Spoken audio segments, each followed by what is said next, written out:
Hi, I'm Jillian. Welcome to a brand new episode of the Blogger Genius podcast. But before I launch in, I have a question for you. How are you planning to grow your income in 2024 with competition from AI content and ad revenue potentially declining due to the phase out of third-party cookies? My advice? It's time to pivot by selling your own digital products and services to your audience. And this is where Milo Tree Cart comes in.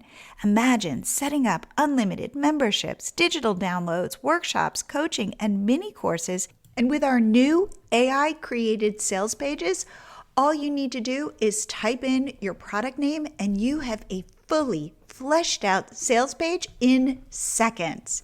It is like magic. Purchase by the end of January, and we will get on a 1-hour coaching call where I will help you come up with your strategy, share best practices, and show you how others are having tremendous success. And remember, we offer a 30-day, no questions asked, money-back guarantee, so there is absolutely no risk. Pause this episode, head over to milotree.com, and get selling your digital products immediately.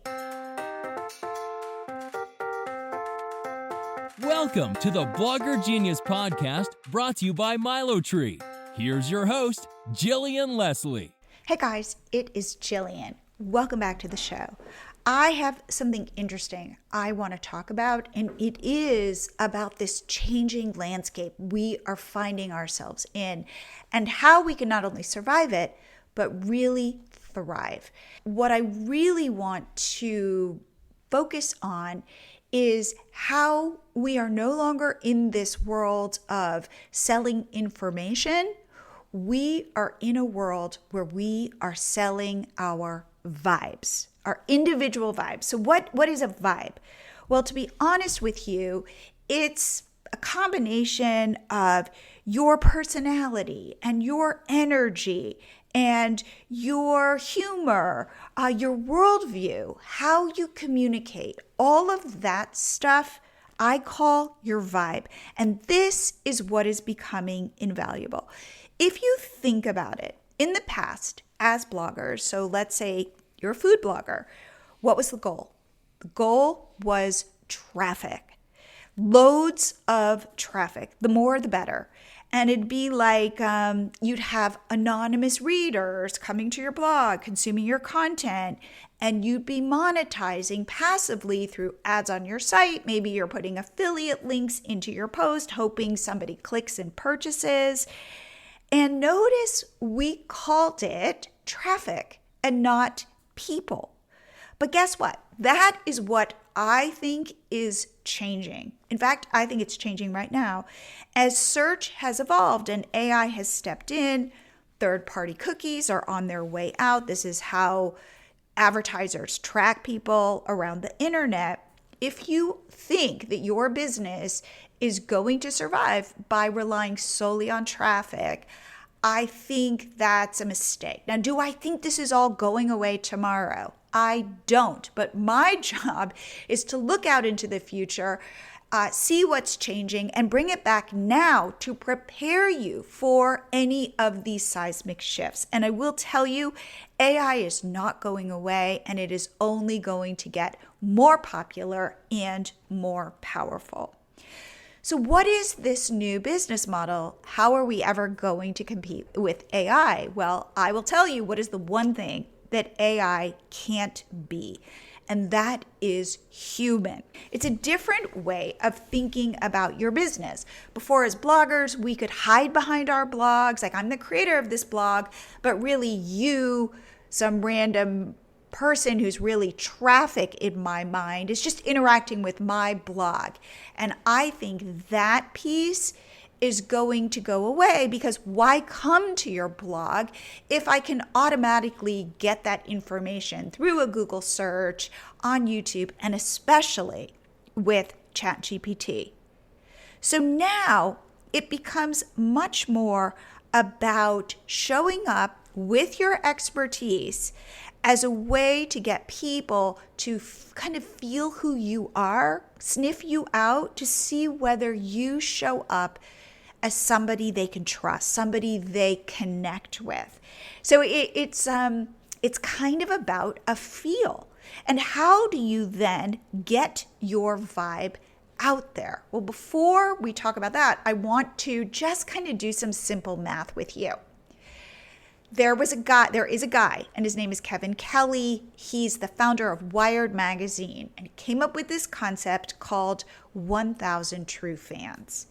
And what he said is, all you really need is an audience of 1,000 true fans.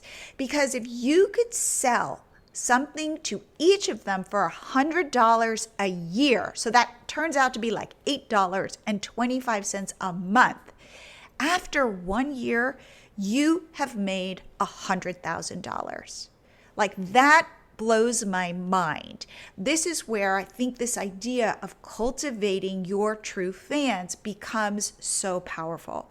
So how do you do this? How do you attract people to you? So it's not to your blog. It's not even to your content. It really is to you and your vibe.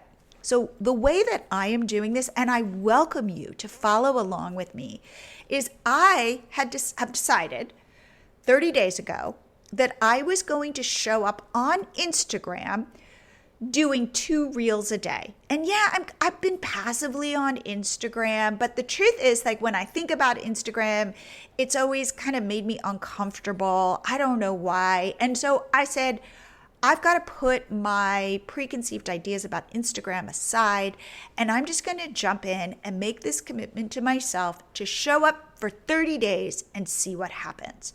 So if you, again, follow me on Instagram at MiloTree, you can see my journey. And by the way, I've done it. I've done it for 30 days, and spoiler, I am now going to do it for another 30 days because I really enjoyed it. Good stuff has come from it, and I want to keep going. So let me talk about, first of all, how I've been doing these reels and what the good stuff is. I am showing up in the morning. I don't even have an idea. I kind of have like a basic idea. I look around, I see what's going on, what people are doing. I get inspired. I think about my perspective, my view of the world, and I have a lot of opinions, as you know, if you listen to my podcast, about digital products, about monetizing, about mindset, about where people are really having success. I'm all about separating out kind of the BS from the real. And that's what I decided I wanted to put out in my reels. But I don't really know what I'm going to do in the morning, and I just kind of wing it. What I have learned is Instagram reels are different than they were a year and a half ago when I first started. They are really short. A lot of times it's almost just like this tiny teaser of 5 seconds of content, and then you elaborate in the caption. And now with ChatGPT, it's never been easier.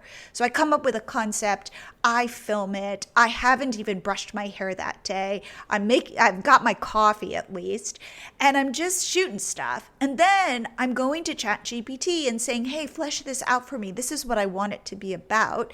And I get a rough draft and I edit it a little bit to make sure it sounds like me, and I post it. And I even go to ChatGPT and say, give me 30 popular hashtags, and post those as well. And probably within 10 minutes, I have a reel, and it's been really fun to see what happens. So has my follower count grown? Yes, not by a ton. And in fact, from what I've been learning, when you do something like this, it can take a while to start to pick up. So maybe my followers have grown by 25 in these last 30 days.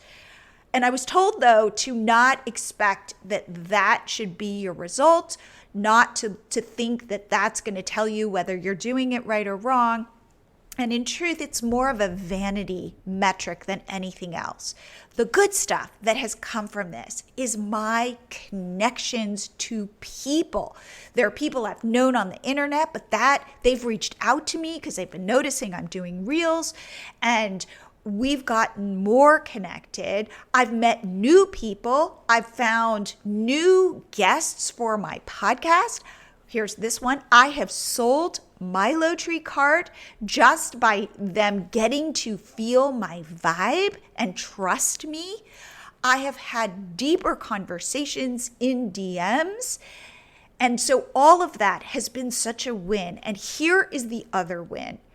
I feel less self-conscious. I mean, of course, I will shoot a reel and cringe when I press publish. So please know that I am, of course, self-critical and all of that, but it's lessening. And people have reached out to me and have said to me, wow, you seem really confident in your reels.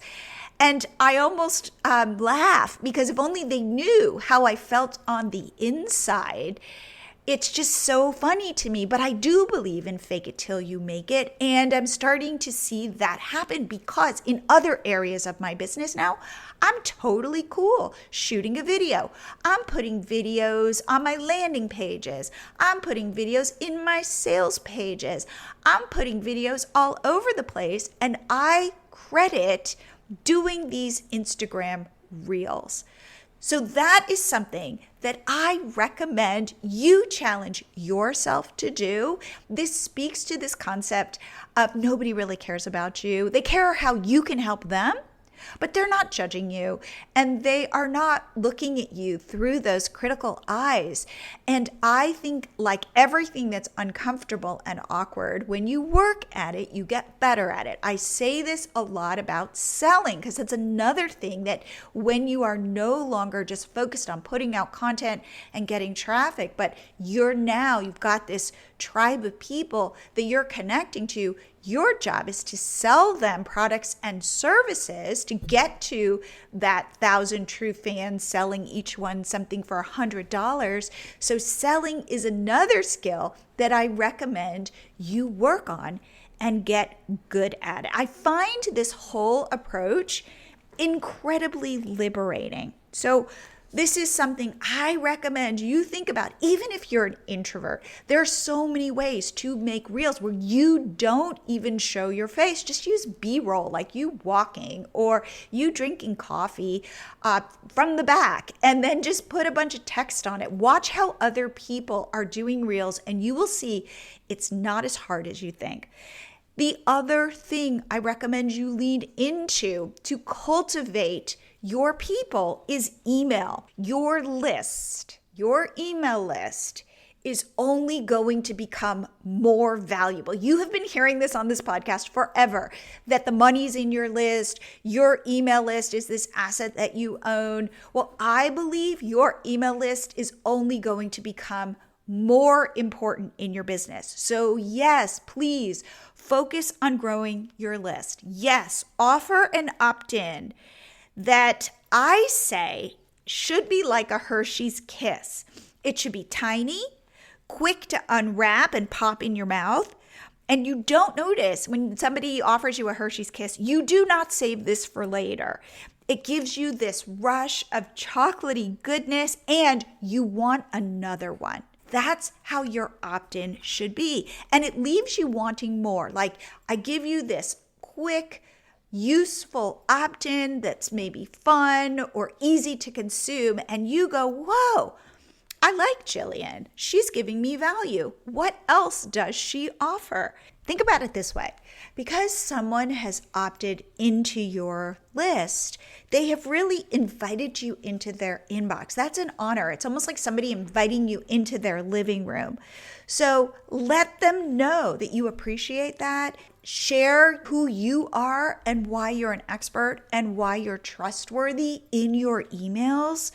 Give them lots of value. And remember, email is the best way to sell what you offer. Okay, so to wrap this up, what do I recommend? I recommend you start by putting yourself out there. It can feel awkward, but the reward is real. Think about how you can cultivate your 1,000 true fans.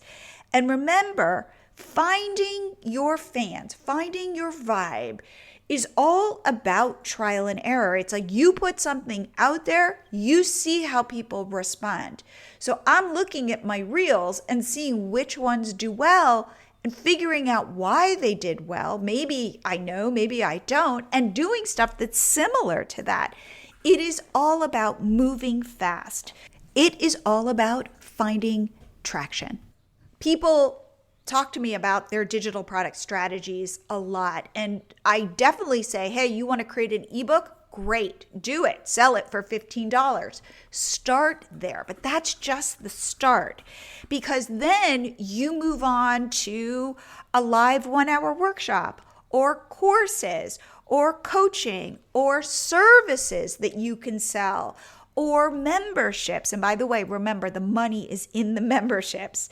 But it's all about taking that first step and seeing what sticks. That's how you're going to be building your business today. And what's exciting about it is people are going to be building businesses in different ways. I think in, say, blogging, it was all of this like magic traffic, and then everything came off of that.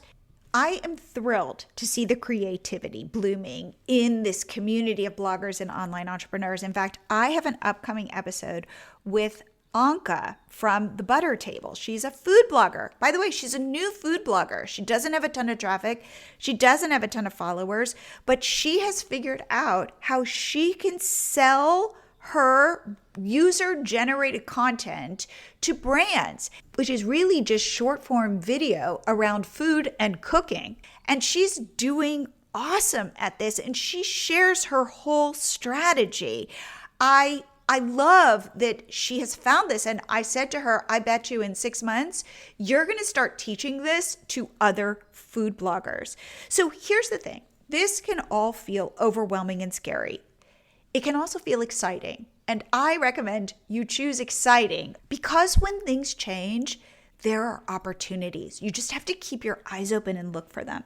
Assume most people won't do what I'm recommending. They'll be scared off.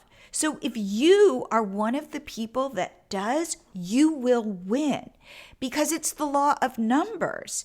It's that most people are going to kind of shy away from all of this. You go toward it. You put your vibe out there. You let people get to know who you are, and they will be drawn to you and they will buy from you. So see this as your moment and be the person that starts figuring it out. Just be willing to be ready, a little cringy, a little awkward. And as my friend Faith Mariah says, be willing to be in the suck. And then slowly, like I'm doing with Instagram, you start to get your sea legs. And I am here to help you navigate these new waters as I am navigating them for myself. So what is the takeaway? It's time to rethink your approach. We're not just content creators. We are, as I like to call it, we are vibe creators. And in this world of AI and algorithms, that human touch, your unique vibe, is more valuable than ever. So as we wrap up, remember, Milo Tree Cart is here to support your journey, because you can get a product up and selling on Milo Tree Cart in 10 minutes. And we've just rolled out AI created sales pages. All you do, type in the name of your product, and it is like magic. You will have a fully fleshed out sales page that you can put in front of your true fans to see if this is what they want from you. So people keep asking me, well, why Milo Tree Cart? Why not Podia or Teachable or Kajabi? They've got so many features. Well, you want to know why I don't recommend Podia or Kajabi or Teachable? Because they have so many features. If you want to spend months building out these platforms, go for it. But you will end up spending a lot of time on YouTube watching videos. You will be obsessed with your fonts, and you will not be selling. And I will get you selling and get you testing and get you stretching yourself so you can be one of those people who are really leaning into the change, who will have success. If this sounds interesting to you and you want to talk about your digital product strategy, I would love it if you jumped on a free 20-minute call with me. It's no hard sell. It is really to talk through what you want to build. I'll give you some ideas for your digital product strategy. I'll share with you how others are having success. I'll show you my LittleTree. You could see if it's a good fit for you. But truly, I am here to help all of us make this transition into this new world. If you want to get on a call with me, just go to milotree.com/meet. milotree.com/meet, because I would love to meet you. Please share this episode with someone who you think would benefit from it. And if you found a new, interesting way to monetize, I would love to interview you on the podcast. Just reach out to me at Jillian@milotree.com. And I will see you here again next week.